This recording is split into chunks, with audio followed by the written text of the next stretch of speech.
All right. So for the last episode in our intro to purpose and performance, we're going to learn about you today. Mm.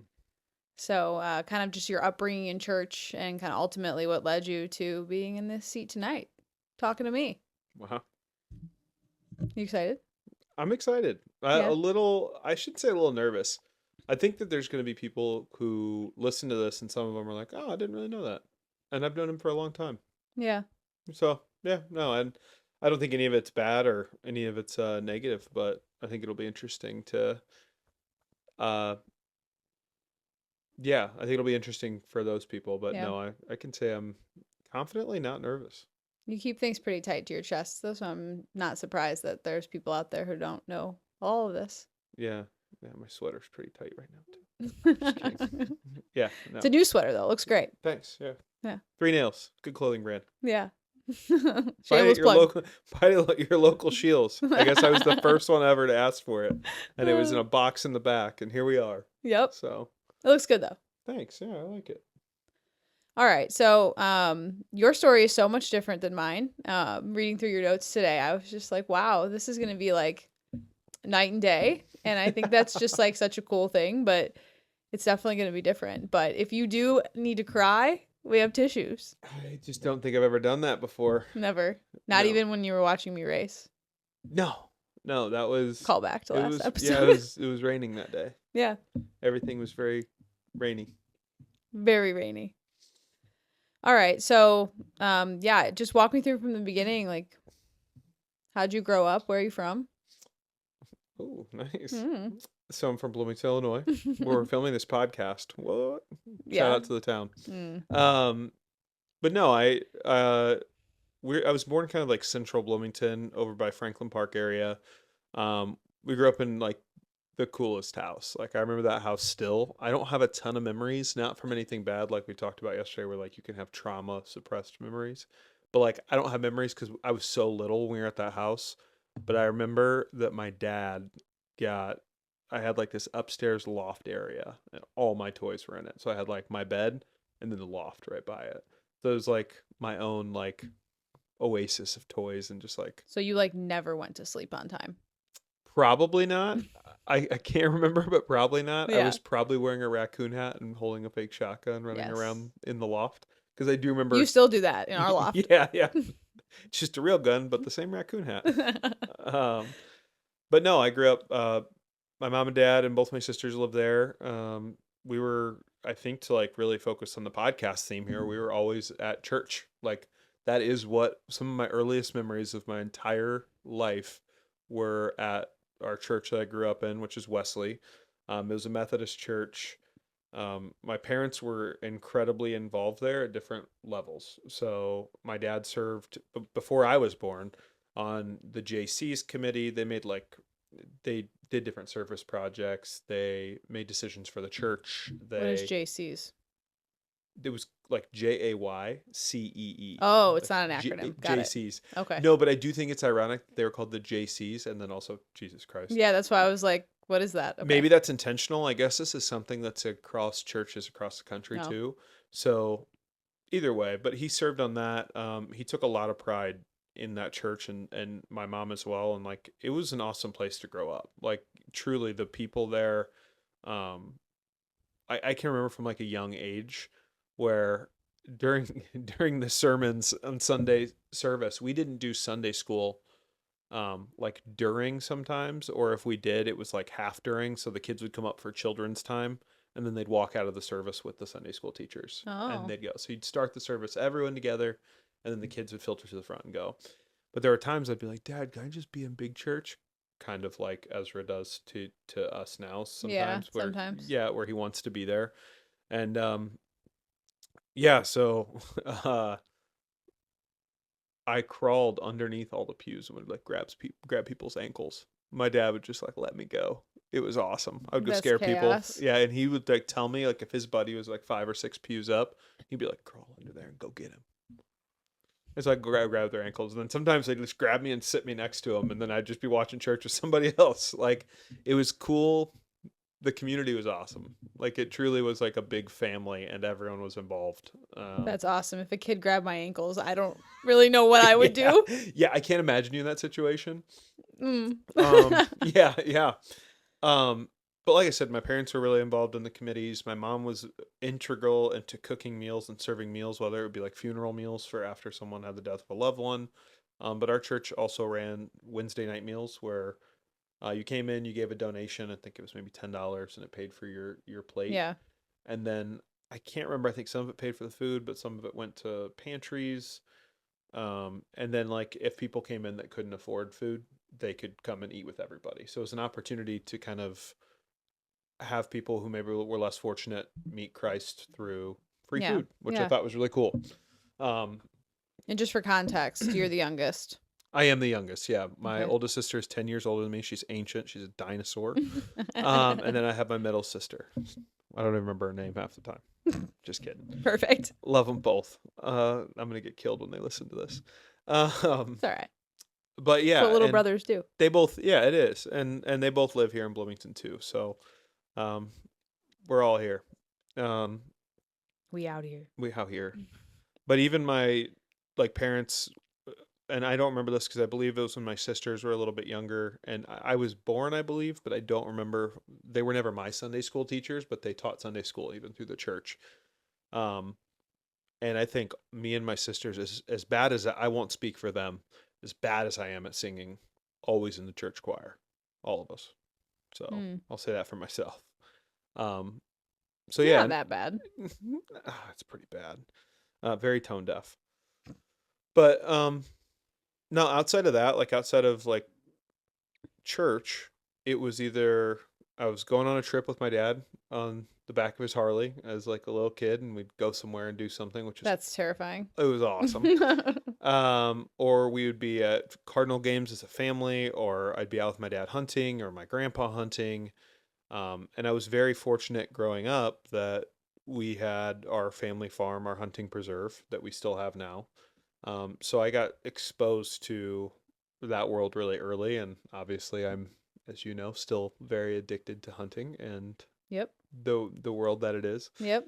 Um, but what's funny when I look back at that, baseball was my life. Then I wasn't like, let's go hunting. I was like, I'm just gonna go spend some time with my dad and my grandpa. Yeah. But like St. Louis Cardinal baseball was a freak. Like I used to shave numbers into the back of my head of my favorite players. I'd go get my hair done and they would take a stencil When you on the had back. hair.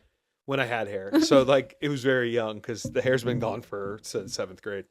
Um, fair. But um, I also think something that's really unique to my upbringing with that, and this is kind of like all through before grade school, starting grade school, kind of in grade school, but like I went everywhere with my parents. My grandparents would watch me, and I would do like like go to like daycare with them or whatever, but I Hmm. didn't have like a formal daycare other than going to like pre-K at church. Yeah. And so like if my mom was running errands, I was with my mom running errands all day. And if my dad was going to work meetings or my mom had something going, I'm going to my dad's office, and he was a small business owner for an engineering firm for well, he retired a couple weeks Yeah. ago. Recently. And sold the business, but when like I would just like run around his office and I'd like go probably really mess with his employees pretty much all day. Like I don't know how they got anything done, Yeah. and it was awesome. And then I also had a dirt bike that lived at the office, and he built me a track next to it, so I'd just go out and ride my dirt bike for 3 hours straight. It'd run out of gas, and I'd come in and be like, "It's out of gas." It ain't got no gas. Got no gas. um, you must drive a dirt bike because your truck is always out of gas. Oh. Um, and yeah, like I would just come in, fill up the dirt bike, and go back out for 3 hours. And so like Yeah. I'm not remiss to say that I had a very blessed early childhood where eh, like I had dirt bikes and ATVs and cool toys, and like I was very lucky. Um Isn't it crazy too how like that generation just like brought their kids to work? Like I went to work with my mom all the time yeah. and just like I mean there was a daycare there, so I would just like go and play in there. Yeah. And it was just like normal for me to be like hanging around. with Yeah. her. I was And the OG. Like there were days he had to be at the office at like 6 a.m. and he'd be like, "Mom can't watch you today. You're coming to work with me." And then I'm like, "Well, I got school later." And then one of his employees would take me to school while he was in meetings. yeah, Like it was cool. And again, like when I look back at that, and it was very neat when he announced his retirement to get to see everybody. It's like another second family. Like yeah, I've known those people my whole life. I respect them a lot. They've rode with my dad that whole time. Like some of them been there 30 years, 20 years, 25 years. So it's like it's really cool to have like these almost little separate families on top of yeah. my own family as well. But um yeah, and I think that something that's a theme of this talk that you'll keep seeing and keep hearing is like I met all kinds of people. It wasn't like my dad's in a meeting and like these people, you got to be on the other end of the building, you got to do this. Like he would have his clients come in and I'd be his clients and be like, "Hey." And they're probably like, "What is this kid doing here? And why does he have a number in the back of his head?"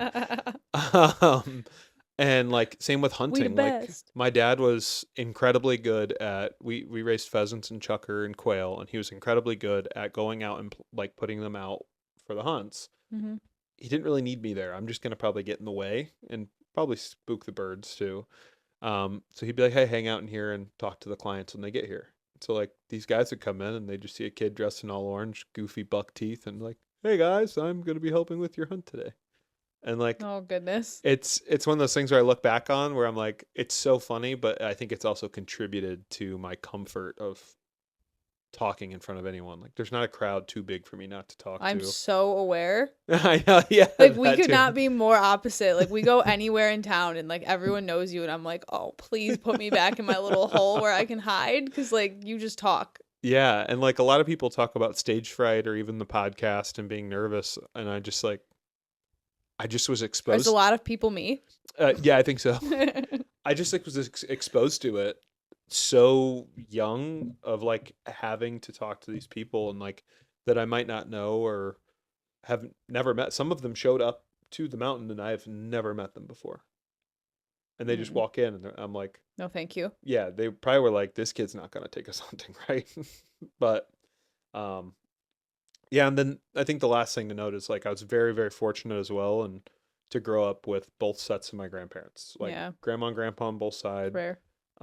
Very rare. And I think something that's really neat is my dad always talked about how rare that was. He used to say how fortunate you are. You're so fortunate that you get both of them. I even had great grandparents, or well, my great grandma, who was alive when I was younger, and I got to know her, and like I remember conversations with her even before she passed. So I was Yeah. very, very fortunate. The Mott side of our family, the women in the Mott side of the family live forever. So Say they live yeah, forever. yeah. So but yeah, so like I think that's something else that I like to note too is I had basically all these strangers who I got to talk to, but I also had my family, my dad's, you know, company who was also my family, my church family, and like it just felt like wherever I went, yeah, you didn't know a stranger, but it felt as a kid it was very supportive. Yeah, you like had a village.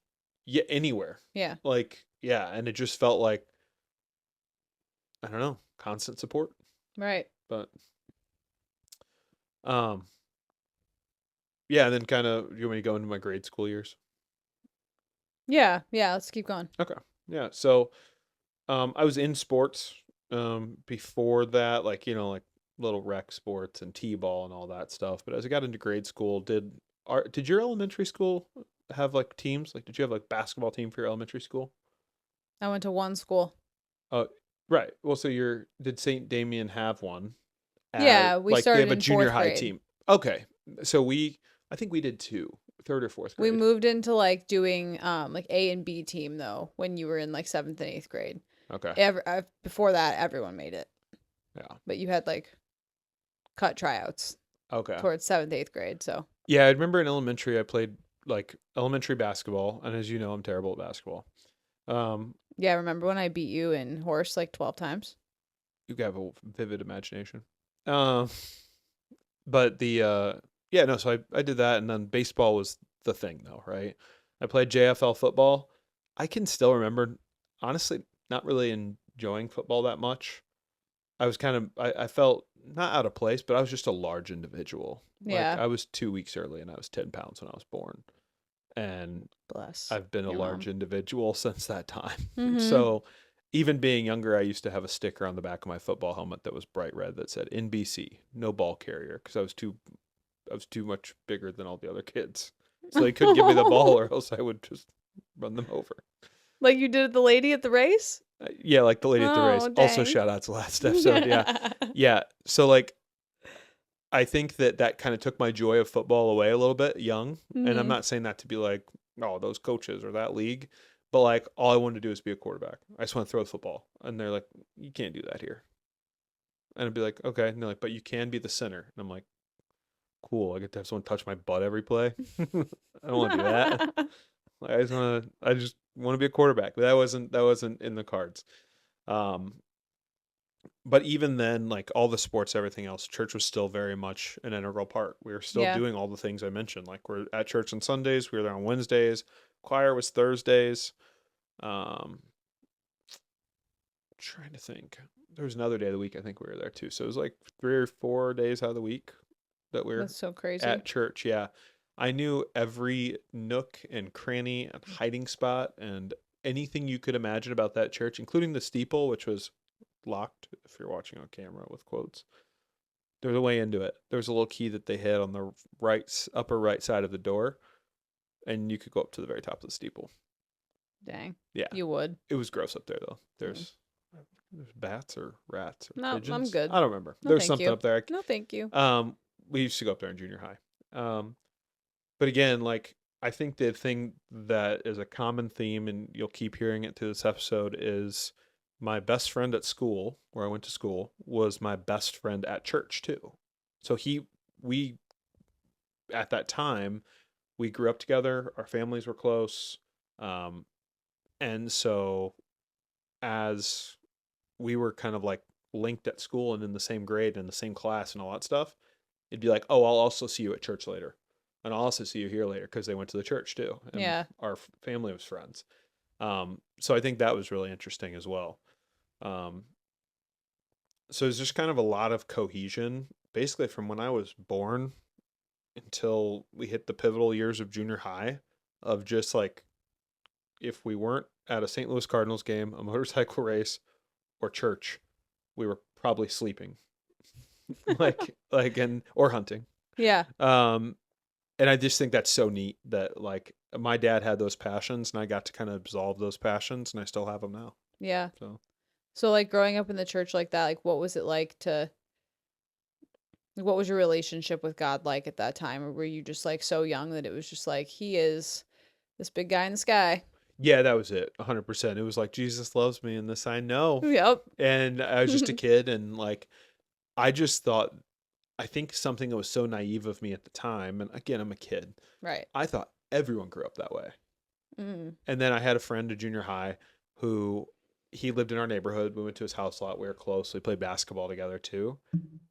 And I realized that his family didn't go to church. I was just like, well, what do they do?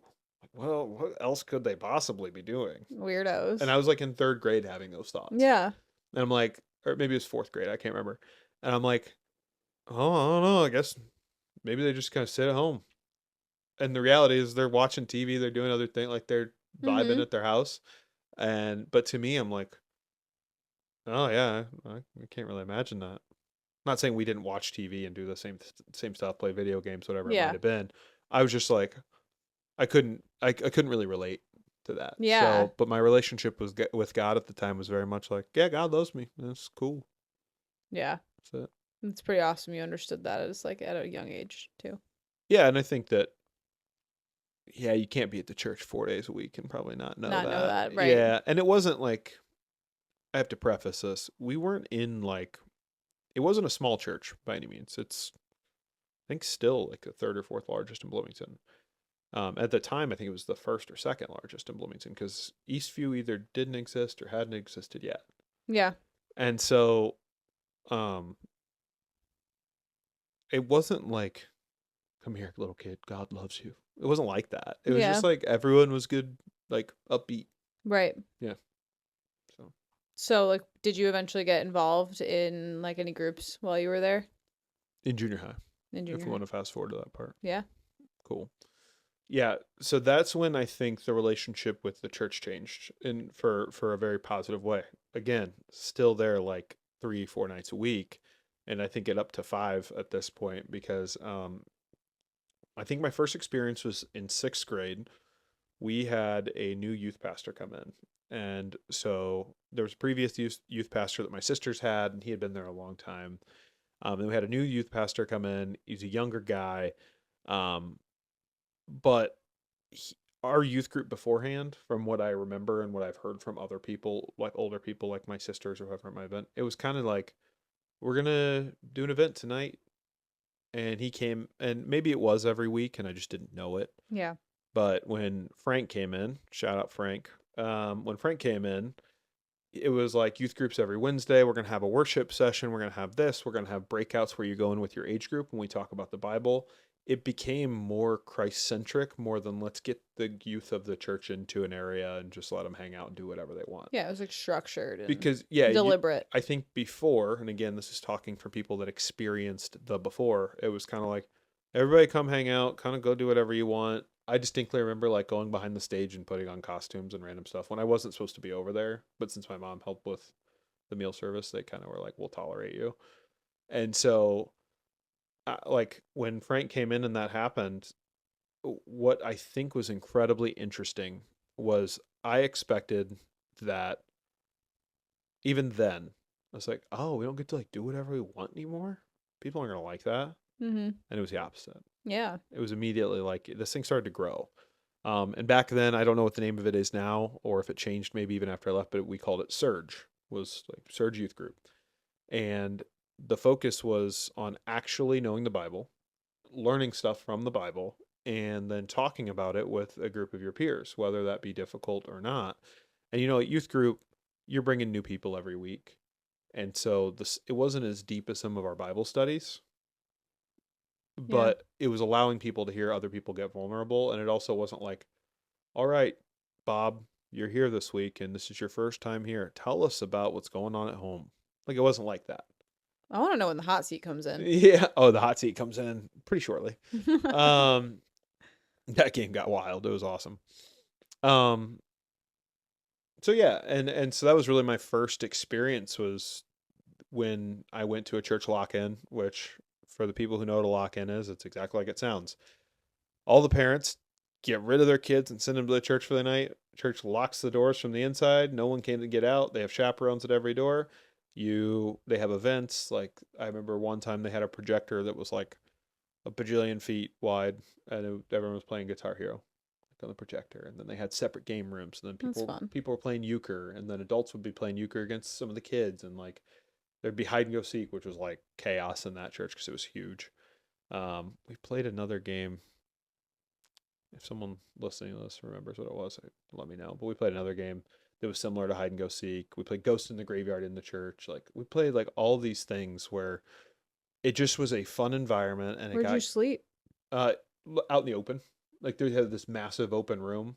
Everyone slept out in the open. Then that changed later, as the group got bigger. Because again, that first lock in, there's probably like, and again, I'd have to ask Frank, but there's probably 25 people there.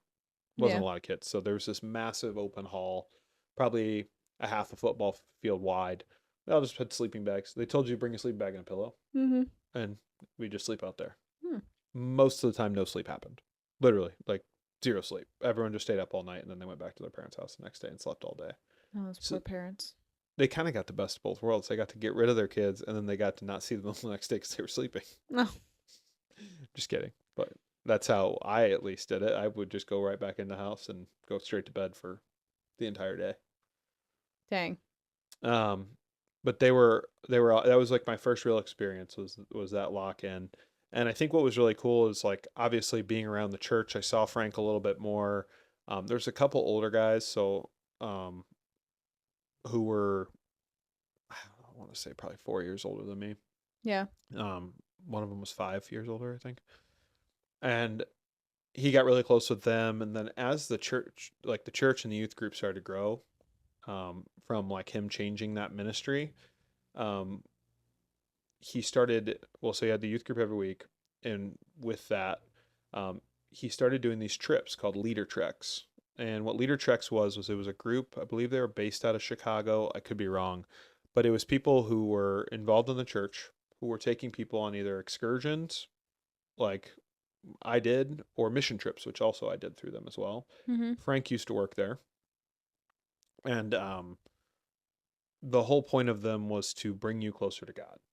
And so this was really my first taste of like, I'd been going to youth group and like doing the stuff and hanging out with people, and it was fun. But I still hadn't had that, even in the little like separate Bible study, I hadn't had that like taste of like, what is God for me? It's just like, here's who God is. You just know God. Yeah. You know what I mean? But Knowing like him. you hadn't found him for yourself. Right. And so the first trip, myself and my friend, best friend at the time, who I mentioned, um, had not, we didn't technically qualify for it because we were eighth graders. We were not in high school. It was a high school, and he was only taking guys out there. I don't even think, honestly, I don't remember many of the girls that would have even been eligible to go or even wanted to go on that Yeah. first trip. And so there was a group of us who went out to Wyoming, and we were going to backpack. And at the time, I've never been out west. I don't know anything about it. I don't know how to backpack. I don't know anything. Yeah.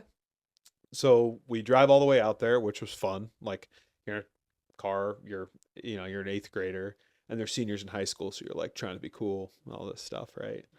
And like it was just fun. It's fun to look back at that and think of that time.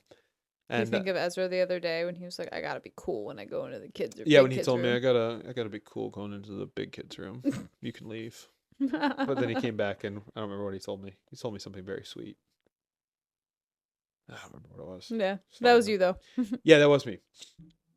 So we get out there, we meet our trip leaders, awesome people, very awesome people, and we get fitted for our packs. And I remember putting that pack on and being like, I am in trouble.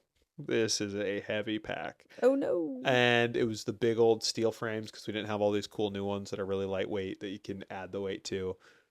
Um, and so it was me and my best friend and another buddy of mine were the three youngest there, and then everyone else was pretty much a junior or senior in high school, from what I remember right. And the very first night, we get everything ready, we get loaded up, we hike like 2 miles, set up base camp, cook a fresh meal. Yeah. Like they brought vegetables and like all the stuff, and it was a fresh meal. And at the time, I did not eat vegetables. I was vegetable adverse. Nice. 100%. I would eat hamburgers, chicken, french fries. Anything that was bad for you is pretty much all I would eat. So that Why is first, that? I think it was kind of a product of the fact that while I was involved, this goes back to the performance side of things. While I was involved in athletics, I didn't feel the need to fuel my body appropriately because I didn't do anything outside of athletics. Okay. I just needed to get through baseball. I just need to get through football. Yeah. And I didn't drink much water either. I'd be like, I'm just gonna have Pepsi instead.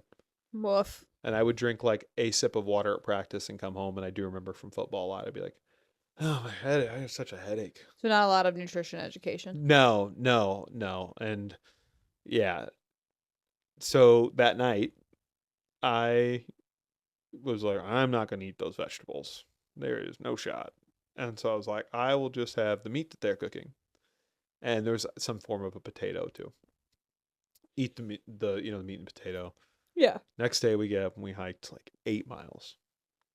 I'd never even walked 3 miles in my life at this point. And I mean, I'm hurting. I don't know how the pack is supposed to sit. I'm too prideful to ask for help, which is Yeah. something that I'll go into in a little bit with just the youth group side of things. But I was too prideful to ask for help.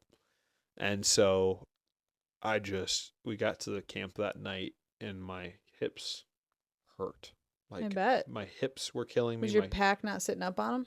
Not at all. No, no, no, I didn't even have the Mm. bottom buttoned. I had Boy. 50 pounds on just my shoulders. Oh. And so I had my shoulders were rubbed raw. I didn't put sunscreen on too because I was like, I don't need sunscreen. Wow, I've never said that. Yeah, not you, not the lobster herself. And so a lot of learning happened that first day. And then after that first day, we sat down at night. We read some Bible verses. It's kind of like, okay. The next morning, we had and it might have been that first morning too. I don't remember the first morning as well. The next morning, we had this book that Leader Checks gave us, and it was a devotional book. And it Mhm. was go read these verses and then answer these questions. And the questions were intentional. Like they were very direct, they were very targeted questions. They were based not just, they were specific to each trip too. So if you're on a backpacking trip, they were related to the backpacking trip, Mm, but that's also cool. your life. Leader Treks did a phenomenal job. Um, and Frank as well. And so I remember going out, sitting with my Bible. I sat on the, we all went separate directions. So I went Yeah. out and sat in the Wyoming wilderness by myself and did my devotional. And I'd never done that before. I was sitting there and I read the verse and I went to go answer the questions. And I was like, I gotta read the question again or read the verse again. I go back, read the verse, and I look at the question. And I'm like, it's kind of personal. Like, oh, I don't like that. Do you remember the question? I don't remember the question, and shame on me for not remembering it. But I Okay. remember being like, yeah, okay, I'm gonna write this in here. And what I do remember was taking that book that I had kept separate from my Bible, shoving it in my Bible, closing my Bible, and I had a little band that wrapped around my Bible at the time, and banding my Bible shut. And I'm like, no one's finding this book. Oh boy. We go and hike that whole day, another brutal day, Mhm. and sit down at the campfire that night. All right, it's time to talk about our devotionals. And Womp womp. in my brain, the ability to be mortified happened very quickly. I But was you're like, just panicked. oh no. And the very first person who shared, his name was Shane. And Shane's awesome. He took up ministry after Wesley and everything too. Incredible testimony from him too. But Shane was very vulnerable. And every time before then, when I had seen him in church or anything like that, very chiseled, very, hey, no emotion. Or How old was he? he would have been a junior then. Hmm. That sounds right. And he was very, I'm not going to share emotion. I'm not going to do this. Like, very, he was the tough guy of the youth group. I get that. That would be funny if he listens to this. He'll probably laugh at that. Um, but having him go first, I believe, or he went first or second, and the vulnerability that he shared, I was like, I don't have a choice. Yeah. I don't have a choice in this at all. Good on him. And it was interesting to see people that are in your youth group who you see how, like I said, however many times I've seen him since then. And then to see emotions, not just Mhm. from him, but from everybody around there and what they're sharing. It's like, whoa, like I don't understand this feeling. Yeah. And not in a bad way. I'm saying like I've never felt this. So the next morning I get out and like I'm excited to go do the devotional. Same thing. And Did you share that night? yeah, we all did. We went around in a circle and shared. Oh, You okay. were not sharing that night. Okay. And What did that feel like for you? Because you were so scared. after I saw, I think I was maybe like the fifth or sixth person. There was like 10 of us total that went. I think I was like right in the middle. I wasn't worried about it when it got to me because I Okay. realized I wasn't going to be the only one. Yeah. I can't confidently say in that moment, then, if I was the first person, I wouldn't have come up with something on the fly that wasn't probably honest. So like, did you think at that time that like you needed to be like stoic to be like Yeah, a I dude? was a very large eighth grader. I was the size of these juniors Like and seniors, emotions and were weak and they didn't make you a right, man. Is right, that what you thought? exactly. Mm, hmm okay. Um, which is the opposite of what we hear from Joby Martin and Sure Tim is. Tebow and all those guys. And what I thought at the time though was, yeah, like I said, I'm in eighth grade. I'm bigger than most of them Right. as an eighth grader, and I'm like, well, I got to act like tough. Tough Like guy. I Yeah. not even like, oh, I'm the tough guy. You got to go through me. Right. I was never that. In my entire life, I've Like never. just put together I was stoic. just more put together, Mm-hmm. right? And no, so I think that when it got to me, I felt very comfortable sharing, and I think it's a testament to the fact that the people in front of me that were so vulnerable in doing so did that. Mm-hmm. So, but yeah, I remember the next day I was excited to go do my devotional. And then I found myself crying during my devotional the second day while I was writing. And I was like, what's going on? I was like, why is it raining on my face? No. Emotions. Yeah. And I was like, what is going on? And I think that I was in that moment. Jeez. In that moment, I think I was experiencing God's love in a way I hadn't experienced it before. Okay. I'm in nature. I'm isolated from my family too, right? I have no way to contact anyone at home. Mm-hmm. We didn't even have our leader didn't. I'll call it out. Our leader didn't even have a weapon, and we're with bears and mountain lions and everything. And like, it felt like I'm relying on God in this moment because I don't know how to backpack. I'm so sore. Mm-hmm. I was incredibly vulnerable last night, along with everybody else here. I'm not lost, but I'm also in a state of confusion, if that makes sense. Yeah. Sort of feels I'm like a like, pivotal point right, like, learning. and so, excuse me. That next night, or that night, the day two, we went around and same thing. There's emotions from everybody and kind of going back and forth. And I believe it was the fifth night of the trip. I finally everything clicked for me. We were out there 6 or 7 days, and everything clicked. I was kind of like, this is what God is. This is how God works in people. This is what I've seen, like videos of, like people where they're like, God has saved me. And I'm Yeah. just like, yeah, everybody's saved. What are you talking about? But Yeah. like, this is the moment I realized it. However, I still hadn't been like, I hadn't asked for that from him, right? I Mm-hmm. hadn't committed my life to him. I hadn't said the words to like what I deemed as committing my life to him. Mm-hmm. And so that comes later. Um, but yeah, those trips, and they're filtered through year to year, and we had constant trips on some years, but those leader treks trips specifically were some of the most impactful moments of my life. I mean, they could be a whole separate podcast on just those, but Yeah. um, we went to Winterfest every year, which was another one that was like that. We'd go up, and it was like Minnesota or Wisconsin in the middle of the winter. We'd play broom ball. You ever heard of broom ball? Yes. We played broom ball, and then you'd go into the sanctuary and sing with everybody at night and worship together, and then we'd have incredibly powerful conversations. And we did that 4 years in a row. Big broom ball tournament, horseback riding, cross country skiing, at this large Christian, like, basically, I don't want to say resort. It's not a resort, like camp. Yeah. Um, but that same group would go there, and then the youth group's growing, and like everything was synonymously.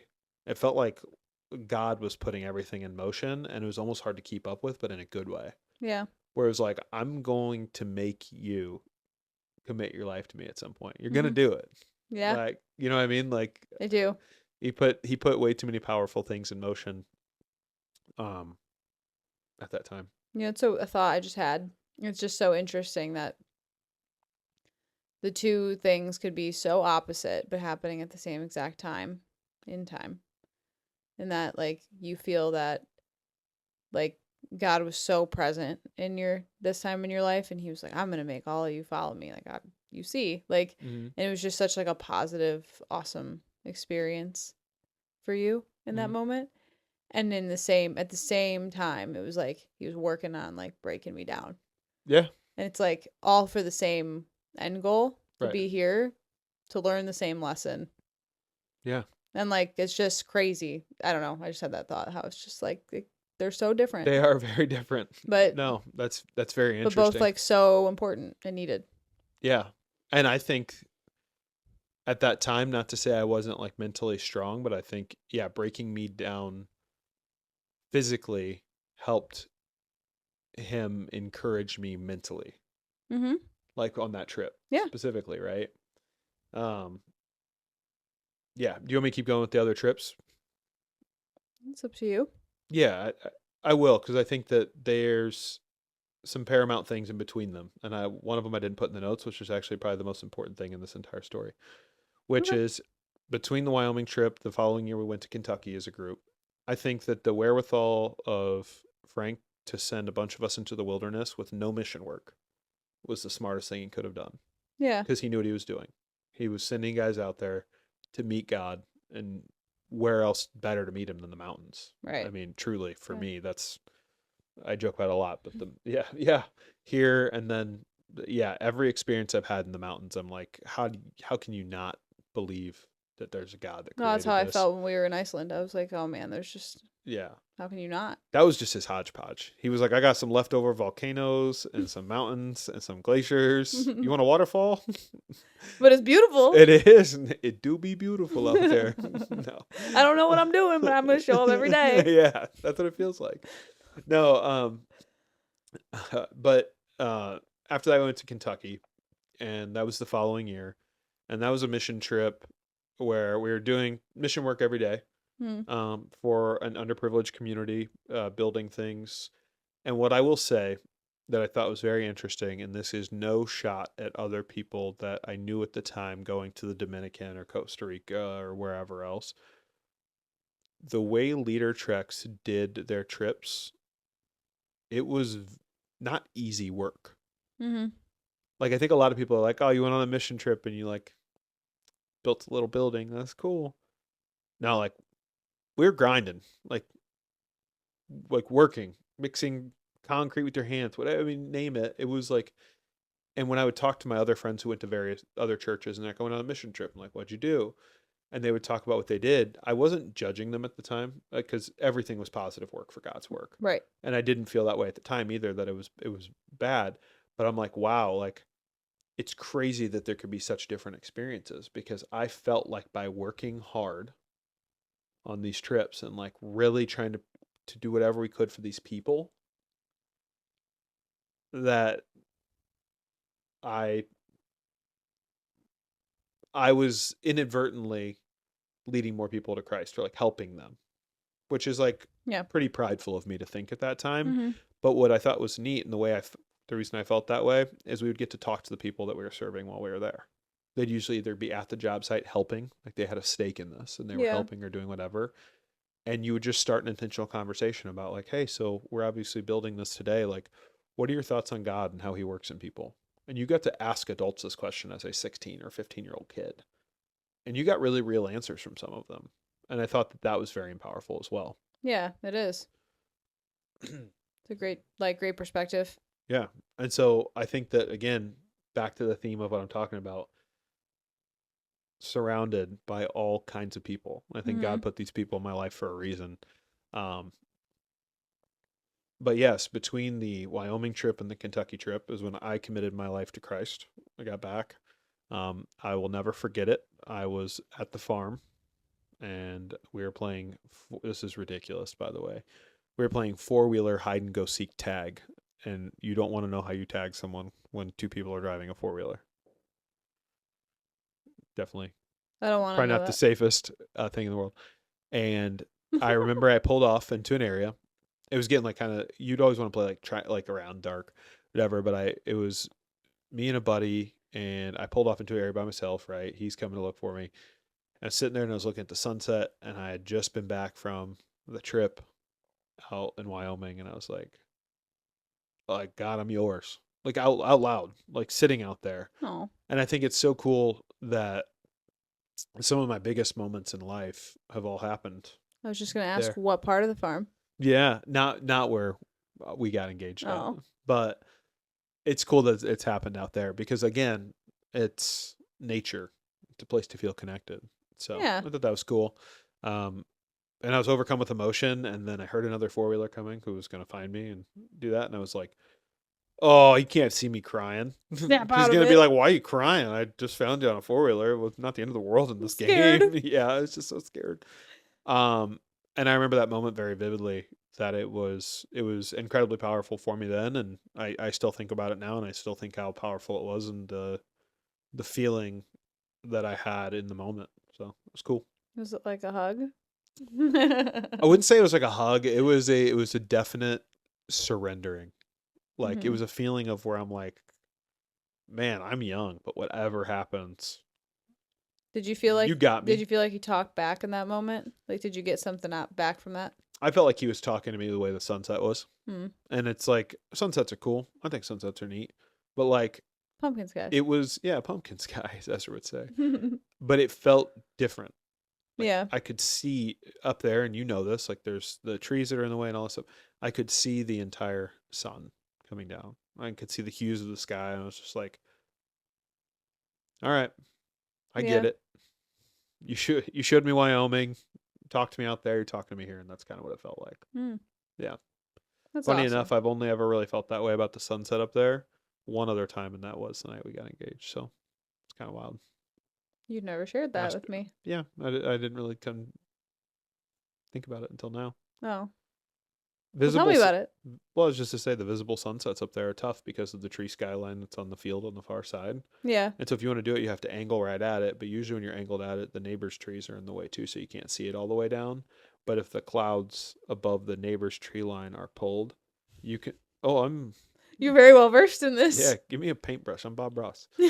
But if the neighbors, if the clouds are not above the neighbor's trees, you can actually see the sun go all the way down and through them, even with the like shape of the land. And I've Oh, really okay. only ever experienced it twice, and those were the two times. So I think that obviously that's also not to sound like a godspiracy theorist here, but I'm pretty sure that was, Sign you were asking the right person. yeah, I think so. Nice. I think so. Nice. Um, but to kind of blaze through these other trips, but not at the same time. So my junior year, in between sophomore and junior year, went to Costa Rica and Pawleys Island. Costa Rica was an interesting trip as well. I wasn't supposed to be on that one. You had to be a junior or senior. Frank let me on that one as well as a sophomore, which was very nice of him. Um, a very intense mission trip. I know I've shared that with you and Mm-hmm. shared that it was the second poorest county in the entire world. Um, it was something that I I hadn't experienced, and I was not ready for. I Yeah. haven't seen poverty like that. Um, I had not seen it before that, and I haven't seen poverty like that since then. I've never seen what we saw there. And the whole point when we were there was we were just trying to help them build a road. So they had roads that didn't wash out because they had no gravel even in the whole town. Yeah. Everything was made on mud. Um, while we were there, um, and again, this is nothing wrong with leader treks and nothing wrong with Frank or anything like this. And he probably won't like this story, but like even when we were there, like we had a man come up to our group and say, "Give me all your money." And one of our leaders handled it really well and said, "You guys all go back, and I'll be back in just a little while." And it sounds like I believe he was robbed there, and we did give whatever he was looking for. Or they talked it out. I don't remember exactly what happened, but um, No, scary. yeah, that was scary. But like the two big takeaways. One, the kids of that area were some of the happiest kids on the planet. Like we would Yeah. do Bible study and we do like Well, it's so these things for simple. them, and they're just like kicking the soccer ball around, super happy, and doing events with them, and like incredibly, incredibly happy kids. Um, just mic issues. I was muted. Don't worry. Oh, you muted beforehand. Mm-hmm. I thought you meant you accidentally hit it. I'm like, oh No, no, no. no. But yeah, so the other impactful thing that I noticed while we were there was the fact that there was an accident right outside of where we were staying. And transparently, where we were staying in a church that was sheltered. There was a four metal walls, basically, a sanctuary on the other side, and the sanctuary was the same way. It was basically metal walls, metal roof. Um, we were inside of our uh, the place where we were going to be sleeping, and one of the trucks was on top of a hill like this. Brakes went out. Semi truck went all the way down the hill and straight into homes with people in it, and Wow. it was bad. I mean, it was very bad, and like emergency services are not a thing Yeah. in that area specifically too. Most of the people were immigrants from Nicaragua, and so Costa Rica didn't see them as people. So they would take and they would dump their trash on their houses, like actual trash from their landfill. They were making the town the landfill actively as we were there because they're like, these Wow. aren't people. So it'd be like if we went into an impoverished community here and said, well, I don't need my garbage bags. I'll just throw them here. But imagine a whole garbage truck, if it was taller than our house, just dumping the garbage on the house to get rid of the house.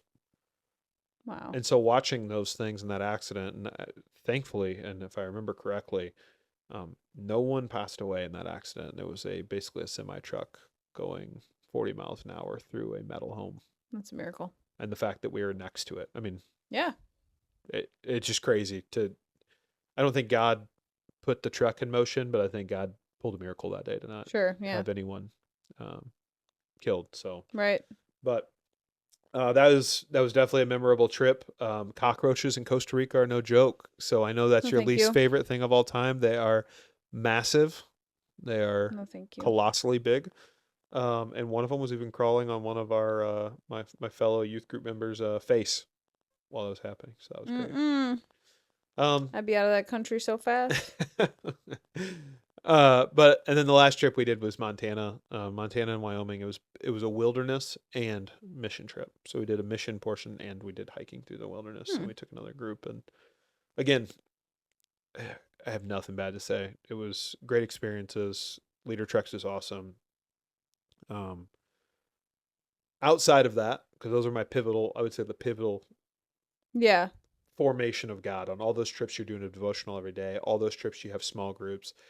As the youth group grew too, those small groups became men and women both. So those vulnerable things you're sharing with the boys, now there's a different element. There's girls in the room, so it's like, do you go back to being stoic? Yeah. But you're not, because For somebody that you're ages. your guy sitting over there who's been on 3 trips with you is like, I know the answer to this question. You can answer honestly. So there's almost a sense of accountability too for those of us that had been in it long enough to realize that you can't get out of answering a question honestly. Yeah. Right. Right. That's where hot seat came from. Ah. So it'd be like, man, we're all very vulnerable and very open with each other. Tell me about X, Y, and Z. And you're like, okay. And then like it might be the easiest question in the world. And then the next question is like, so tell me about what you're struggling with and why you feel like God's not enough and why you're struggling with that.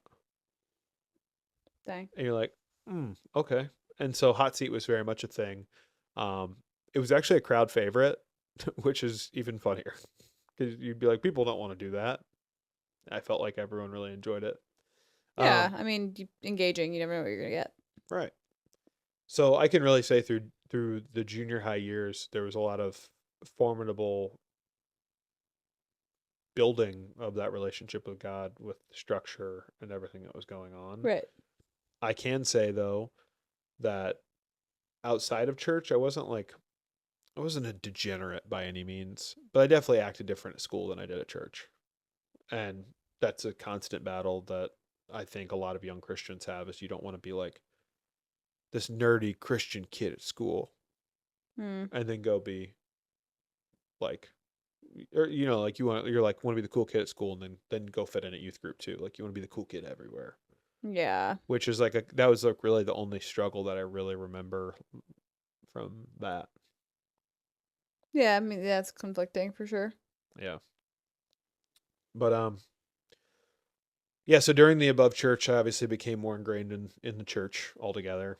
Served in adult ministries, youth cabinet, choir tour, like the choir that went on choir tour. We did service projects around the community. We did Safe Harbor, where we went and served meals for homeless people in Bloomington. Um, I mean, if there was something to do through church, I was trying to do it. I wanted to be involved in whatever I could be involved in. Yeah. Um, it was very fortunate that Stan, one of our old pastors, and Frank nominated me to be on an adult committee, which I thought was very interesting. I got to really see what politics in a church can look like. Hmm. Um, That can be hard. but it was enlightening Yeah. because I realized, and I think that was such good foresight by Stan. And Stan is currently a pastor down in Southern Illinois in Carrier Mills, but he was a prosecuting attorney in the state of New York and New York City for murders, and Oh. then became a pastor. Hmm. So he had a very unique look on life. And his whole point was the people on these committees have been on these committees so long that they've lost sight of God. And so the whole point of nominating someone to come in there was you're going to bring in youth into the room. You're probably going to have suggestions, and maybe they've suggested them before, but you guys are so connected with God. I want them to feel that. And it worked out very well. Oh. So there was, ideas I came up with, and I had some other youth cabinet members who were on other service committees or whatever it might be, like church committees, who suggested ideas that they did as well. And it wasn't like the adults were entertaining us. I think that they just saw that there's an entire population of youth here that we've never had like this, who are on fire for God. Let them work. Yeah. Like, yeah, these kids are excited. Let's what do they want to do and why do they want to do it? So I Yeah. thought that was cool too, to be involved in that. Yeah, it is. So like obviously you were super involved in the church. But you mentioned that you played sports too. So like what did that come into like what purpose did that serve for you or was it just something to do like extracurricular? Um, yeah, I think I had a passion for baseball specifically, but I continued playing all those sports that I mentioned before, Yeah. basketball. Um, I didn't play school basketball, but I I think that I continued to play them maybe more. Baseball because I loved it, football because I felt like other people wanted me to play football, Mhm. and basketball was because I wanted to be good at it, but I was so bad. I was so bad. I was really good at fouling people, like so good at it. I just Yeah, I played bet you football on the were. basketball court. Yeah. So, You're just like this is not a football field. yeah, no, but it worked because no easy buckets. Um, No McBuckets here. but yeah, no, I think that I was playing them, but not crossing, I wasn't crossing God over into sports other than, baseball superstitions, drawing a cross in the dirt every time I go out to first base, drawing a cross in the dirt before I go into the batter's box. Like, I'm not superstitious, but I'm kind of stitious, Yeah, so as they say. as they say. Yes. Um, and I mean, honestly, that's kind of back to another point I was going to make was outside of church from freshman to junior year of high school, I was basically struggling not necessarily to fit in. I had my friend group and we had a great friend group. I still Mhm. do. Um, but I was more trying to be like, who do I need to be to continue to be in this group? And Mhm. the answer was I could have been myself. I could have been incredibly involved with God. I had another friend in the group who was incredibly involved with God and in church. But instead, I was kind of like, I need to talk a certain way. I need to do certain things. I need to act a certain way in order to be in this group. And the same thing was true in the sports world. Like, I tried in eighth grade to be like the Christian sports guy. And I noticed on the basketball team I played on, it's like a version of AAU. We were not good by any means. But I noticed like by like being the Christian sports guy, I wasn't like I didn't feel like I got buy-in from my team. Mhm. Like people didn't like me. So I was like, okay, well maybe that's just too weird. So instead I was like, all right, I'll go back to being the crazy Yeah. kid who fouls people and does all this crazy stuff. Mhm. Yeah, So that's unfortunate. so and I kind of felt the same way. Um from freshman to junior year of high school, like um I wasn't really necessarily letting God in sports. I wasn't letting God in relationships, with various girlfriends at the time. I wasn't letting God work the way I let him work all through junior high. Mhm. But when it was church time, when I had to be there on a Wednesday, Thursday, Sunday, oh, Monday was the other day. Monday, God was turned all the way up, 1,000%. And it wasn't for other people, it was because I cared that much. But then when I left, I dialed it back. Did you ever think about that though? Then, yeah, 100%.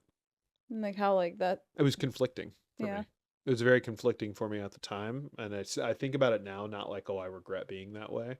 But I'm like, it was conflicting for me at the time because I didn't want to be who I was being outside of church. And God wanted, He was putting pressure on me to be just me. You know what I Yeah. mean? And that's not to say I was a bad kid. I wasn't doing a ton of bad stuff, but I also wasn't following God's will. Right. So, um, Yeah. So what brought you through sort of the end of high school into like your college years? yeah, so I went on a college. So I applied to two colleges. I applied to Baylor in Texas Mhm. and was accepted, and then applied to Central in Iowa, which is a small D3 school. You could have never convinced me I was actually going to go to Central. Um, but I think it was my mom. She said, just go on an overnight. They're offering this overnight thing. Do you want to go? And we had been getting mailed to the house and stuff. And I was like, okay, I'll go. Mm-hmm. And so me and my best friend went over and did an overnight because he was looking at school as well. Um, and honestly, I had a blast. Nothing like church related, Yeah. but it was church related at the same time. I was going to go there because they were offering me a ministry and mission scholarship. Mm. And I got there and I met with the pastor of the campus and his wife, and then proceeded to, they just put you with another freshman basically for the night. You stay in the dorms, Mm-hmm. and it's just a freshman athlete or whoever you pick, or if you pick random, like if you knew somebody that went there Yeah. or whatever. And yeah, I mean, they took us out to the bars, they took us around town and all this stuff. And I was just like, this is what college is supposed to be. So I need to go here. Mm. And it like suckered me in. And I mean, it wasn't like I need to go here so I can be cool. It was like, this is what college is. So yeah, I got to go here. Yeah. Um, and I even felt guilty the next day because I was like, man, I met with the pastor yesterday, and they were basically like, if you come here, we'll give you that scholarship that we talked about to get money off of tuition and all that stuff, because the ministry work I had done, and then the ministry work I was committing to do when I got there, Okay. and be involved. So But you went out to bars and were partying. at nighttime, yeah, Mm-hmm. hmm So there's kind of like a double life going on. yeah, 100%, Yeah. 100%, especially on that overnight. So I go over the night there, and I basically, as soon as I think my mom pulled up the next day in front of the dorm, just like it seemed like a movie. I'm like, I want to go here. It was awesome. And so that was that. I decided to go there, but in between my decision to go to Central and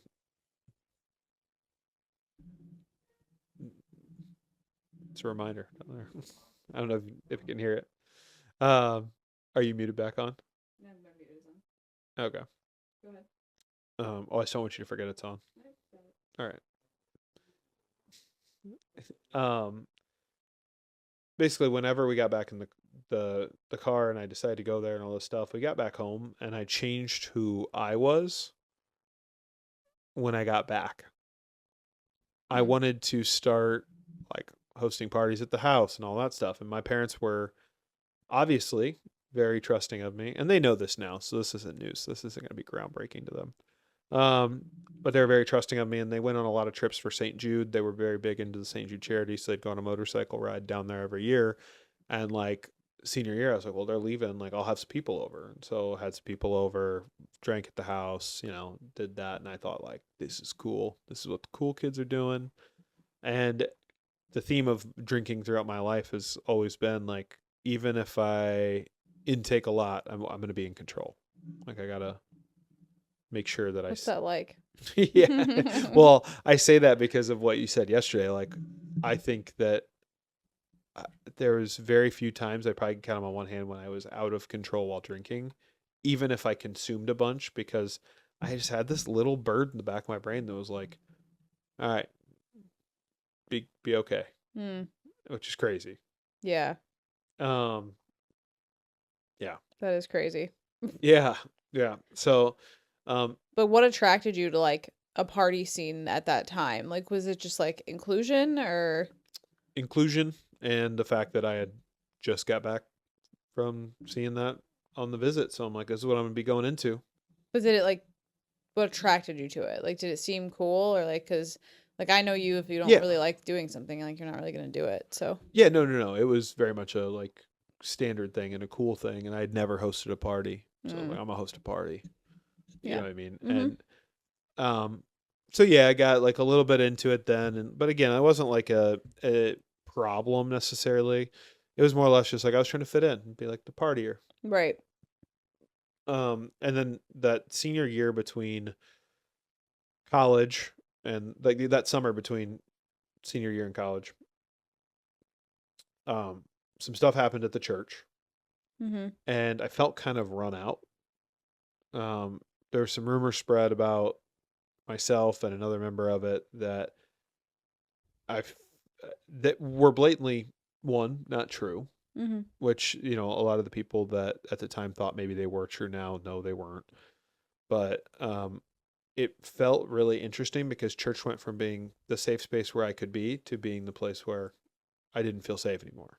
Yeah. And it shows you kind of church is not the walls. It's not the walls itself. It's the people in it. Yeah. And I felt betrayed by a couple of the people in it.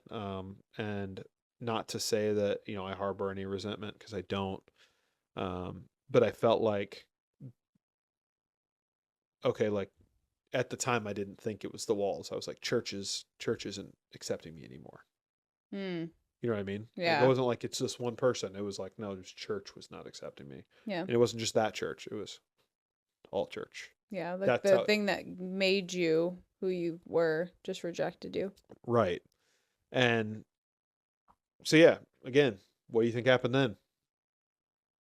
Partied a little more. Start partying a little more. Mm. Yep. Um, and I get to Central, I get moved in, I meet my roommate, who, funny enough, shout out to him, my freshman year roommate is actually now a pastor, and he was probably the largest drinker I've ever met in my life. Um, we got after it, and if you would have asked me then if he was going to become a pastor, I'd be like, no shot. He's a wrestler, he's a great dude, and he turned his life around, and again, awesome guy. But yeah, he as soon as we moved in together, it was his name's Trent, but it's Trent and Trevor, and we were gonna have the coolest dorm in the, we're gonna have the coolest room. We're gonna have this. We're gonna have like 5 TVs. We stole beds from unutilized rooms in the dorm and added beds into our room, so we had like at one time I think we had like 6 beds in one room. We had Jeez. another room that was our RA's room, who we befriended, that we turned into a movie theater where we put 2 futons stacked and another TV. Like it became, what do we have? What is the materials? What Yeah. what can we do? And then quickly I got away from what I went to college for, which was ministry. I went to Central knowing I was going to go there to party after my visit, but also was going to still study ministry. And I was taking my religion classes and all that stuff as well. So what was the conversation with yourself like at that point? Because you were just like doing two things that kind of opposite. I don't think I had a conversation with myself. I thought I could do both. Hmm. I got this. Yeah, you got this. Yeah, I got this. You said that a lot yesterday too. Mm-hmm. I got this. Right. But The mistake. yeah, and I think again to talk about the people versus the walls of the church, like the, it I got to Central and I had not partied yet. I had not been drinking yet. First thing I did was go into the chapel when I was there, and they had like a meet and greet chapel for freshmen thing. Incredibly clicky. And when I Mm. say incredibly clicky, it was athletes on one side, kids that all went to the same high school together on the other side, and there was like a hodgepodge of us in the middle. But the hodgepodge in the middle almost seemed like they were trying to get into one of those two groups. And if you weren't in those groups, what are you going to do? And they actually, the people who did not go to church on campus and like weren't interested, always called them God Squad. There was God Squad A, God Squad B, is what they called them, because that was the reality of it, is that there was like, It's so weird. yeah, there were so many people who were just like, like not doing what they were saying they were going to do. Hmm. And I don't know. It was interesting. The athlete side of it, and I'm not calling anybody out that was in that, but the athlete side of it was not inclusive. Yeah. If you were an athlete, you were getting in, and then they were also partying and drinking on the weekends. Right. And then the other group was doing the opposite, right? So I thought it was very interesting, and so that kind of drove me. I was hoping to find a new home, like I did here, and that kind of drove me away from it instead. Yeah. Quickly, like that was the very first day I was on campus. That stinks. Yeah. So, So is that what pushed you over to athletic training? yep. So got moved over to athletic training. I decided ministry was not going to be it. I had a great religion professor, but I was like, I don't think that I'm going to be able to manage this. Mm-hmm. I didn't think that I knew enough about the Bible. It is very difficult. The classes were hard. Yeah. Um, and so I found athletic training by a guy named John Roseland. John was the program director at the time, still an awesome guy. Just got to see him a couple weeks ago. Um, but it was time for me to be done with ministry and dive into that. I found a new passion, Mm-hmm. right? Um, at the time, I'm in a long distance relationship, on and off, trust issues, driving back and forth between Bloomington every other weekend, Mm-hmm. trying to like do everything I can to manage a broken relationship, but also put my all into athletic training. So, was there time for God? In my mind, Yeah, no. no. And I didn't feel like at the time that He wanted me. But the one thing, again, it's all about the people. Mm-hmm. God put John in my life and still keeps him in my life, I think. Yeah, And God put Frank in my life, right. youth pastor Frank. Yeah, And yeah. then He also put Frank, athletic training Frank from Central in my life, Mm-hmm. where I have these people where they're all different from each other, vastly different, but they're all men by what I deem to be the standard of men, Mm-hmm. right? And that's the same with my father and both my grandfathers. Like I had these examples where I could pull something from each of them that they had a forte in to learn from. Yeah. And I think God placed them there intentionally because there was things to learn from them, or Mm-hmm. they were going to steer me in a certain direction. Yeah. Um, but yeah, so got into athletic training and I loved it, and I still do. I think the profession of athletic training is great. I just don't think the paycheck's there to make it great. Yeah, I don't think the paycheck's fair. Yeah, no, and I have a lot of friends who are still in it, and they love it, and I get that. But yeah, no. Anyway, fast forward, kind of end of college. Yeah. Um, at that time, I get done, pass my BOC collections, moved to Des Moines, and my girlfriend at the time moved to Des Moines a few weeks later. Um, I moved to Des Moines because all my friends were there from Central. They were all like a majority of them were going to be moving there. It's kind of like a hub. It's the closest thing to Central. Yeah. So it felt easy to be there. Um, I took a job doing athletic training, and I was working a bajillion hours a week, burning the candle at both ends, partying with my friends, waking up in the morning to do pre-clinic stuff at the physical therapy clinic, working clinic all day with one of the doctors, covering sports at night, and then flying out on the weekends to cover SEC football games. And even accepted another like small gig running my own coaching and performance training company in the town I was living in over by Des Moines. And so I'm doing 5 jobs, and looking back at that now, Nuts. well, nuts, but also I was trying to find fulfillment. Oh yeah, no, that's for sure. One of these things are going to fulfill me. Even the SEC thing, I'm very proud that I got to work for the SEC. I think it was awesome. I think it was a great Yeah. organization to work for. But I took that because of pride. Mm-hmm. I wanted to be the guy that worked for the SEC. I Did wanted you to. do any training yourself at this time, or were you just focused on work? Nope. Nope. Just work. Nope. I was. I would work out if time allowed for it. I don't really know how you maintained a relationship during that time either. Like That 80 was hours a also week. that's very intricate as well. Yeah. Yeah. Um. Probably because we lived in separate buildings, but the parking lot was shared, so you don't have to drive to anybody. Hmm. That probably helped at the time. Yeah. But yeah, something even then was telling me I was missing church. Like I would look online. I remember sitting in my 1 bedroom apartment looking online at churches around Des Moines, trying to find what would be home. And then thinking, well, what if I go there and they like probably don't want me there or something? What if that? Like I had these imaginary things that like in my head were so unreasonable. Yeah. And looking back, a lot more unreasonable. And then I'd come back home and visit my family, and I didn't want to go to church back up the church I was at before from what I was just talking about. So it's like I'm avoiding God when I'm back here, but then also not actively going to find Him over there Mm-hmm. due to a dumb fear. Um, yeah. So um, even then, after that, I joined another group, which, like you said, where is their time? Because I was working a bajillion hours a week. Yeah. I joined the Altoona, Iowa Young Professionals, which is just a group of young professionals. I was trying to get my name out there and like try and basically find a different job because I was working a ton. Mm-hmm. And in this group, and I didn't care what I did. I didn't care if I was going to athletic training or not. Um, in this group, I met mentors on accident again who ran the group and basically explained their life story, their testimony, all those things. And guess what? They attended church 3 blocks from where I lived. No. Did I go there? No. Did those people text me and ask me to go there? All the time. Oh.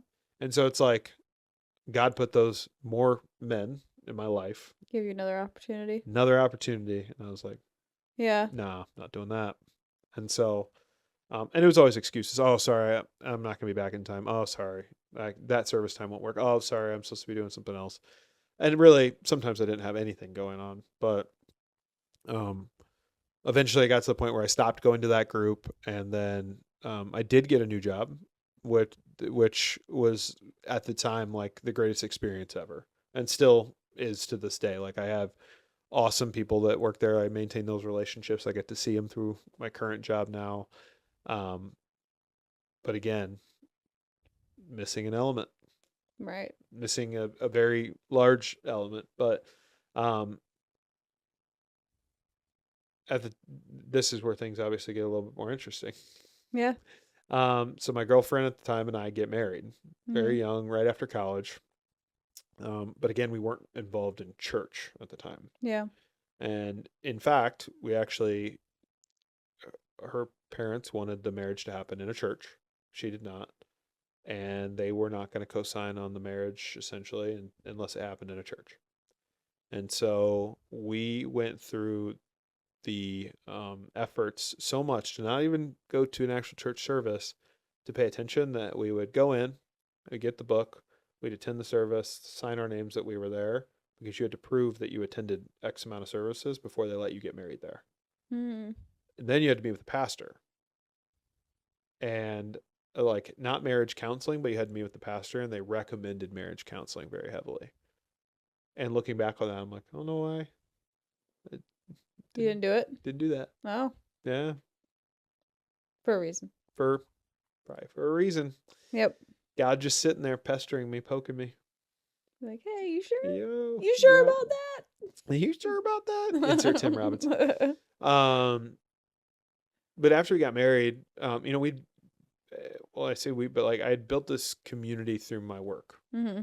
at the time, and I had work friends on stuff, but like we didn't have friends. There was no like separate group of friends that we were hanging out with. It was like, oh, I'm gonna go hang out with my work friends, and then she'd go hang out with her work friends, and there was no real sense of community on like a daily basis. Sure. People were seeing every day because Des Yeah. Moines is a big place, and to drive from one place to the other is like 40 minutes sometimes. Like it's not the easiest place to maneuver. Mm-hmm. So moved back to Bloomington.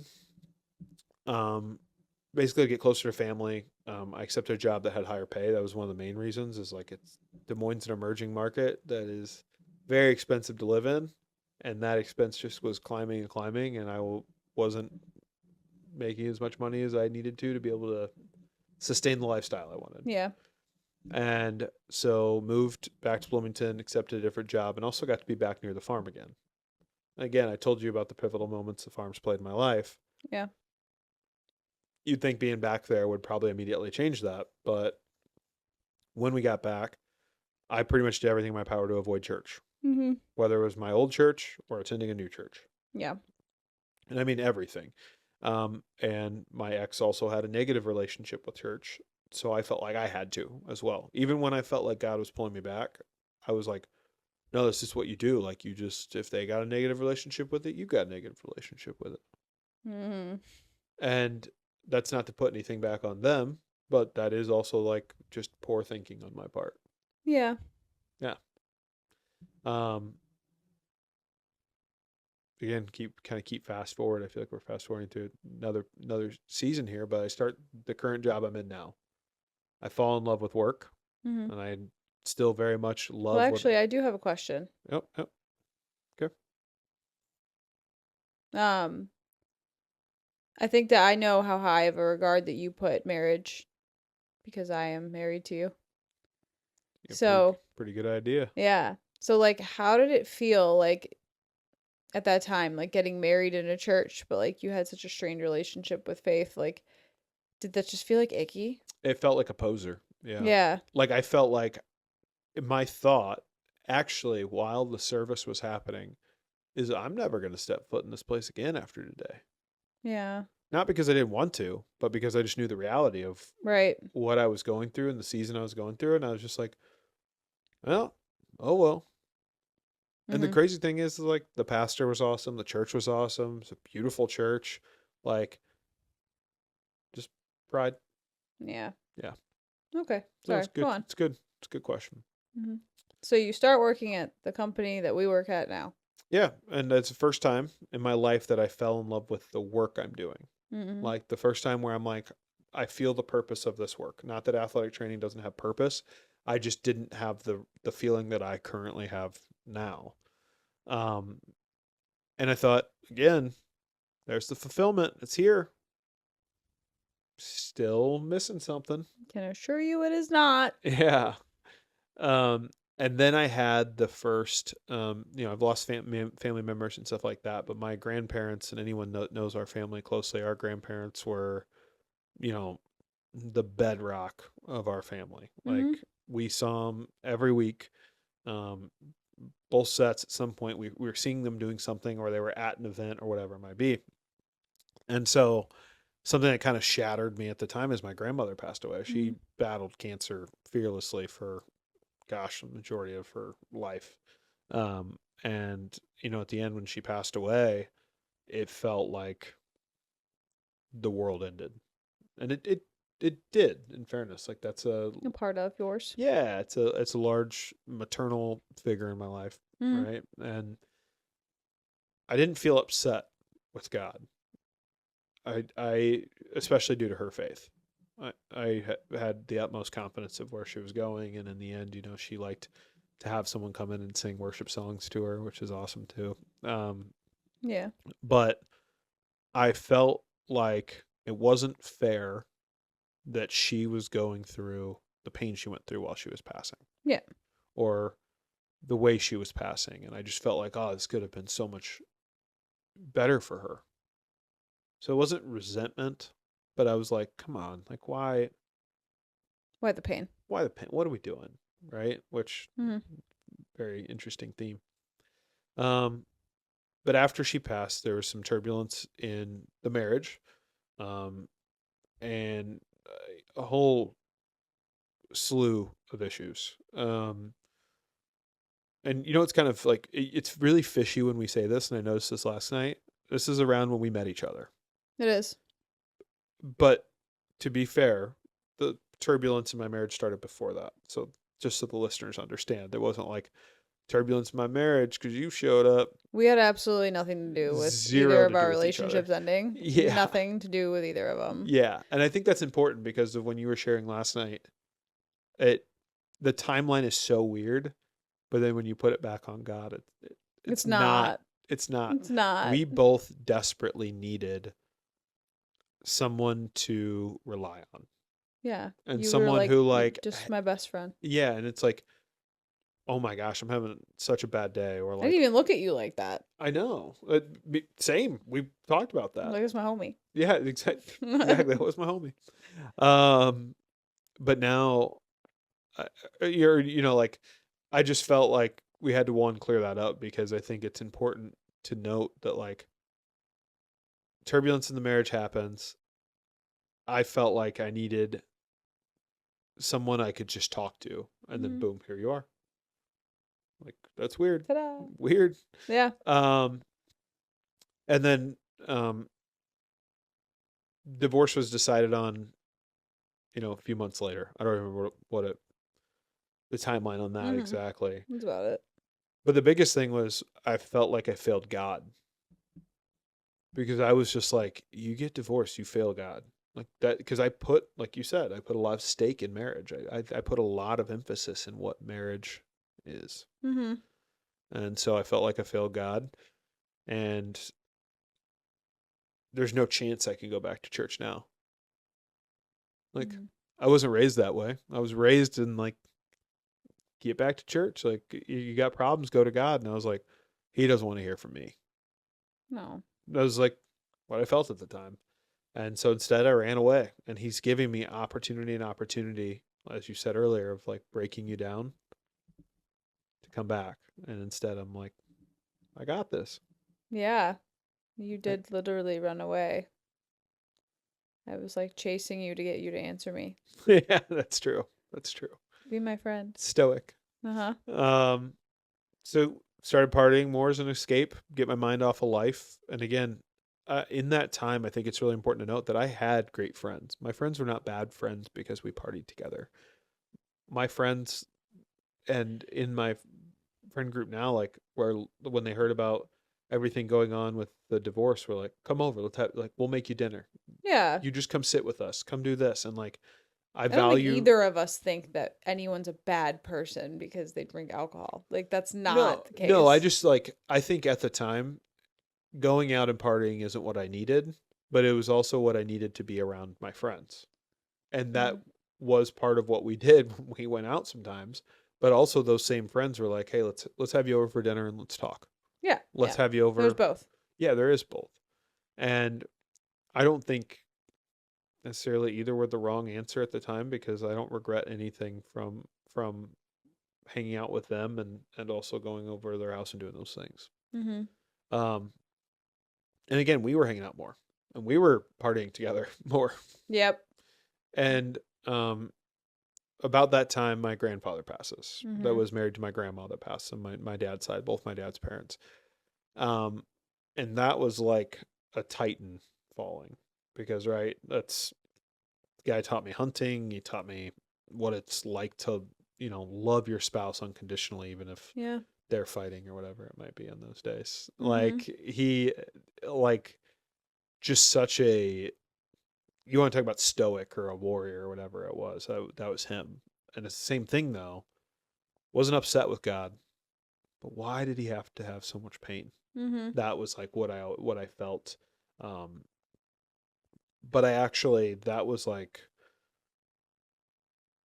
the first time where I got to visit with somebody, and then they passed pretty much right after. I spent the night in his. I I had remember to work. that. Yeah, I had to work the next day, and I was getting ready to leave the nursing home, and I just felt weird. I felt like I just stay.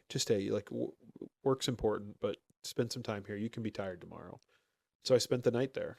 I just slept in his Mm-hmm. room, basically sitting there, and I didn't do a lot of sleeping, and I did do a lot of praying, which is interesting because of the relationship with God at the time. Mm-hmm. And I left at maybe 5 a.m. to drive to work, and he passed at around 7 a.m. Mm-hmm. And you were actually with me that day at work. Was. And again, talking about placing the right people in your life at the right time. Mm-hmm. I know you still feel bad for that because you didn't even give me a hug. I wanted to so bad. But But you're I like, was we're like, friends. We don't we're hug each friends and we other. don't hug. And the one hug I've ever given you was just awkward The side most hug. awkward hug ever. Yeah. Yeah, if that shows anything. Couldn't even hug each other. Yeah. I was like, Um, oh, weird. but again, after that, you and I started to get closer. And then we eventually started dating. Um, just a whirlwind of like going from best friends to that, and it was terrifying at the time It because I was like, was. "You've been placed in my life. You've been such a rock. I can't mess this up." And I still remember, and I'll always love that you did this. Was the very next day we go to Buffalo Wild Wings. We sure did. Yeah, and we didn't feel well because we went out the night before too. Uh-huh. And um, you basically were like, "Hey, I have a kid, Mm-hmm. and he's very important to me, Yeah. and you're either in this or you're out of this, and you're gonna decide now." Yeah. And I thought that was so powerful from you because I was like, "You're right. This isn't. This is." And again, you meant more to me than that anyway, right? Mm-hmm. But like, I was like, "You're right." And they talk about on the Act Like a Man podcast, about like that moment when you're realizing you're becoming a man, and it's when you accept responsibility of a child, whether it's your kid or not. Mm-hmm. I immediately felt responsible and realized I have to just be better. I've got to clean my stuff up. I need to like find God, and like there was a pivotal moment at that time where a lot of things shifted for me mentally, but not outwardly. Yeah. Like even just doing little things, like oh, I'm not going to leave that cup sitting there. I'm going to move that cup and grab it and put that away. I'm going to do this. I'm going to do this. Mm-hmm. And like, there were some things that it took a long time for me to come around on, but like, I think that that helped immensely having that conversation with you Mm-hmm. about that. Yeah, and all I wanted in that moment was for you to understand that this is bigger than just you liking me.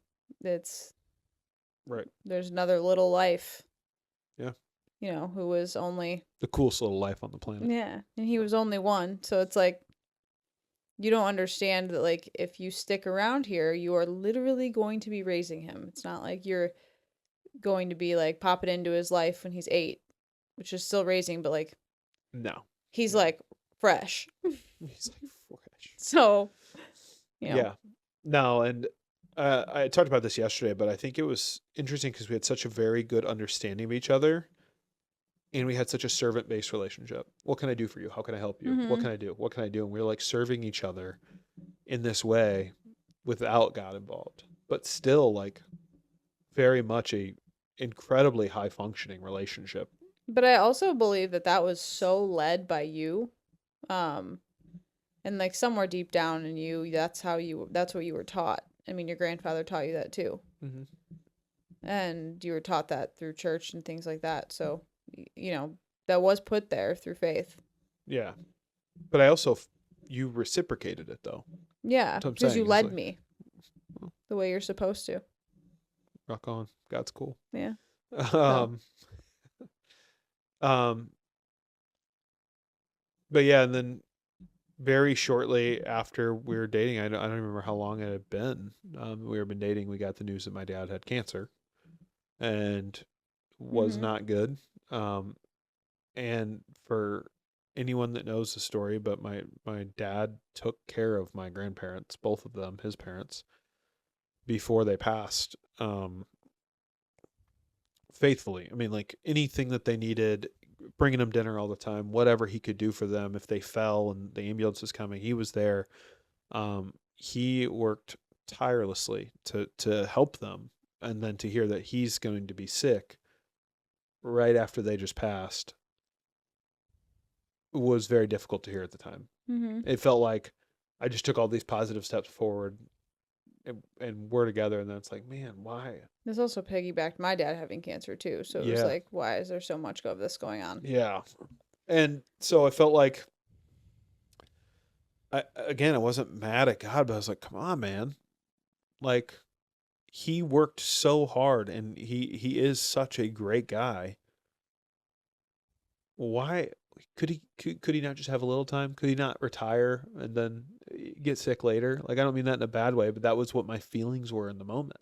Mm-hmm. And I still harbor a few of those feelings where like I struggle to understand some days. Some days are better than others with the understanding of like, why him and why now?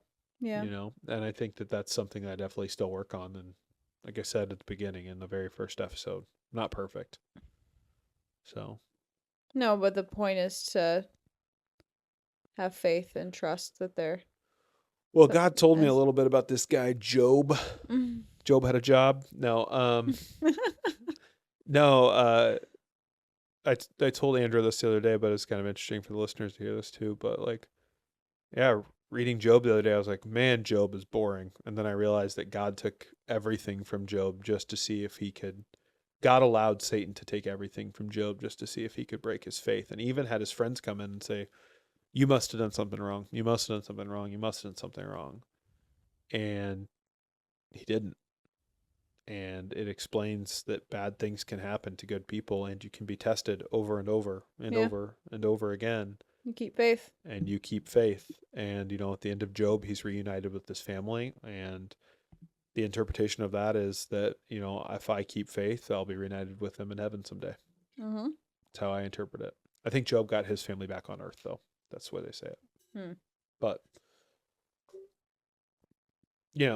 anyway, it was just a tough time, but it was like mixed in with all these positive times of you and I, like our relationship's blooming, and then bad time, Yeah.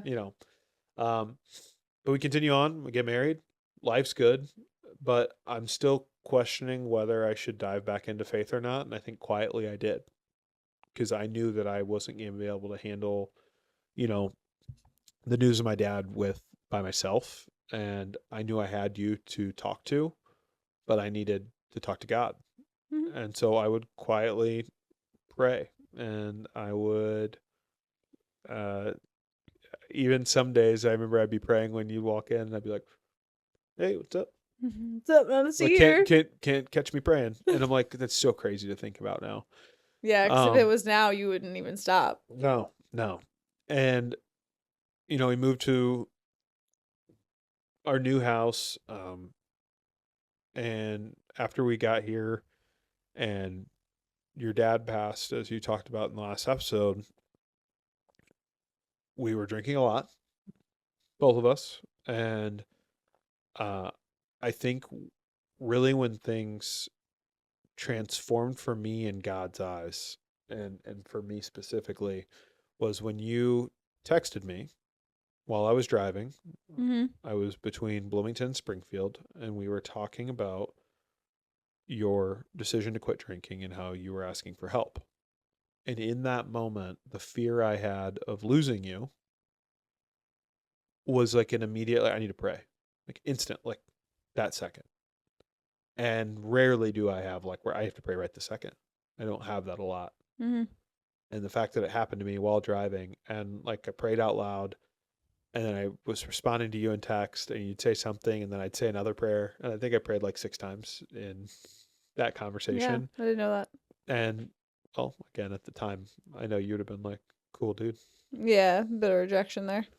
Um, and I was just like praying for discernment. I was praying for leadership. I was praying for anything that would lead to me being able to keep you, and you making a decision that's best for you and for Ezra and for us.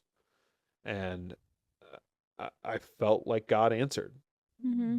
the next day, like the very next day, when you made a decision where you're like, I don't think that I need to go necessarily go somewhere to Mm-hmm. have help, but I'm going to be here and I just need you to hold me accountable. And I'm done though. And I'm done. I could see the conviction that you said it with. Yeah, I I think said I that, need you to be done too. yeah, yeah. And I think that, well, I think what's funny is you didn't ask me to be done. I think that a lot of people who see that think, oh, she told him he had to be done. You didn't tell me I had to be done. You asked me and said, so are you going to keep drinking too, or what do you plan on doing? Yeah, yeah. And I want it to be very clear for everyone listening. I chose to not drink anymore. Mm-hmm. You're not some person who was like, you can't drink anymore, blah blah blah. And I think that some people really might have thought that afterwards. Yeah. It's my decision to honor you and to honor your decision, and also to be supportive of you. My inside was saying I need you to stop too, but I definitely wasn't going to Yeah. make you do that Yeah. because I knew that I probably would fail if. And how bad is that of me to be like, oh, my wife's struggling with this thing. I'll just make sure she's not around when I do it. I don't understand that. I never will. I've Yeah. seen that in other couples where one is struggling and then the other isn't. And it's like, just give it up. Yeah. You love that person. Give it Yeah. up. Like I'm called to honor you and to honor what your decision and what you're doing. And that's what I'm going to do. And so, yeah, I made the decision to stop as well. But like, I, I got to keep you. I got to maintain us, but it wasn't because of what I did. I wasn't like, oh, I prayed for that and I got it. It's like Mm-hmm. God allowed that. And I felt like he answered. And not only did he answered quickly. Like the next morning, it was like, I've made my decision. Here's what I'm doing. And I felt like he gave you discernment in that time. And I feel like he gave you the ability to make the right decision in the time. And yeah, like the crazy thing is that got all done. And I felt like I actually thanked God for it. And I was like, but I ain't going to church. I definitely felt very convicted in that moment where I was just like, I feel no shame. I feel nothing. I just want to stop. Yeah. And it was like something told me that like enough. So Yeah. Well, and then as we transcend on further, I mean, you talked about it in your testimony, so I don't need to beat a dead horse here, but like when you started getting back involved with church is when everything changed back for me. It Mm-hmm. felt like God was like, all right, you're clearly an idiot. I've given you 100 chances. Here's the most clear as day chance you're going to get. Your wife, who doesn't want to go to church, wants to go to church and wants to go into the service, and we're going to be at the service. And I didn't know, that you had that very moving thing Mm-hmm. happen to you. And even after, though, with the whole cornerstone conversation and being a hypocrite, and then when you were like, do you want to go to church this Sunday? And I was like, yeah, sure. And you're like, go in. I was like, yeah, sure. And you couldn't find two more awkward people in the sanctuary. I mean, I was like, do. I'm not a big singer unless the worship song is a Chris Tomlin song or like an old Hill song. Then I'll let her go a little bit. Yeah. But I didn't know any of the songs that they're singing, and so I was like, oh, okay, whatever. And then we both kind of stare at each other, and then he gives a sermon that you specifically noted that you needed to hear, That was crazy. Yeah. and then I mean the rest is history. We've been The going sermon was about not being ashamed of your past. literally the one Literally was weekend. what the sermon Yeah, was. And that has happened so many times since we've come back to faith. Where, like, last Sunday we walked in and I was like, is this a joke? yeah, Did God tell on me to Brandon? Because, yeah. And I think what's crazy too is like last Sunday, and no shot at Brandon, but like you were like, how was the service? And I was like, I could see where you related to this service more than I probably did on this one. yeah. And everyone always says that about sermons. That's what drives me a little bit crazy. They're like, you just hear what you want to hear and then apply it how you want to apply it. I went in open minded, open eared, and ready No, last I've had last week. plenty that I'm just like, that was good. But I mean, it wasn't for me today. But I Right. learned something. Right. And so I think it's really interesting when you were struggling the most, and then even last week when you're like, you talked about being conflicted about multiple things, Mm-hmm. and even when he was talking, I was like, oh, I bet that's hitting right now for her. Oh, it Like, do be it do be hitting, hitting. and that's what I felt. And so um yeah, I think that uh, I'm really excited for the journey. I'm excited for this. We have talked for a long time on this one. You asked how long this would be, and I got really in the weeds in the junior high stuff and finding God. But um, yeah, no, I think that it's incredibly exciting for what the future is going to hold. And faith has so many ups and downs, but um, Look, these I'm two just ready to do it stories, with you. yeah, me too. It's Yeah. gonna be good. I'm excited for the future. Yeah. But what I was gonna say is, like, these two stories, they are long, and who knows if they get listened to fully or whatever it may be, but it's out there, and Yeah. um, I think it's important for it to just be available. Yeah. So, and no detail left behind, you know? It's true. I think we got a lot of them there. So what would you say to, like, a young adult who is, like, struggling and straying from faith and, like, kind of having a hard time trying to find their way back? I would say that there's no need to be ashamed. Yeah. Like, if you're straying, God's grace is overwhelming, and you're going to make the same mistake you might have made today, maybe tomorrow. And you might go to church on Sunday, and you might make the same mistake Monday, but God is welcoming you back, and there's nothing to be ashamed about. Mhm. And as I stated before, sometimes it's a change of scenery, and that's not a shot at anybody. Yeah. The people didn't hurt, the church didn't hurt you, the people did. God didn't hurt you, people did. So Yeah. if you need to find a different church, find a new church home. There's a lot of very accepting churches, and I'm very glad that we have Eastview. Yeah. And I've been very excited about that. So my thing would be unashamed of your past and be unashamed to represent God and be godlike. There's nothing wrong with Mhm. it. Yeah, the Lord wrote your story, so being ashamed of your past to God, it's like he's like, dude, I already know what happened. I wrote Right. it. Yeah. So, like, why This are you is ashamed to me? this is my movie. Yeah. Like, Yeah. so. And I wanted to ask you the same question you asked me, but, like, hearing this entire story, like, what do you hope that if Ezra listens to this one day, what do you hope he hears? I hope that he realizes that he can be authentic to himself. Yeah. So it in the grand scheme of life, it does not matter if you're the athletic jock. You don't have to act a certain way. It does not matter if you are the nerdy Christian kid. You do not have to act a certain way. It does not matter if you are anything in between all of that or Mhm. outside of that. You don't have to act any certain way other than what God is calling you to act like. And Yeah. if you keep that on the forefront, you're always going to do what's authentic, you're always going to do what's truthful, and you're always going to stay away from the things that can suck you into the bad areas of life. Yeah. Like, So just be authentic. right. Be yourself, own your truth. Yeah, Right. absolutely. Well, this has been fun. It's been real. Thank you for sharing. Of course. I learned a lot. Wow. Some things I didn't even know. So Hey, I've enjoyed this. good. Well, Awesome. thank you for interviewing me. Yeah. I love you. Love you. See you next time.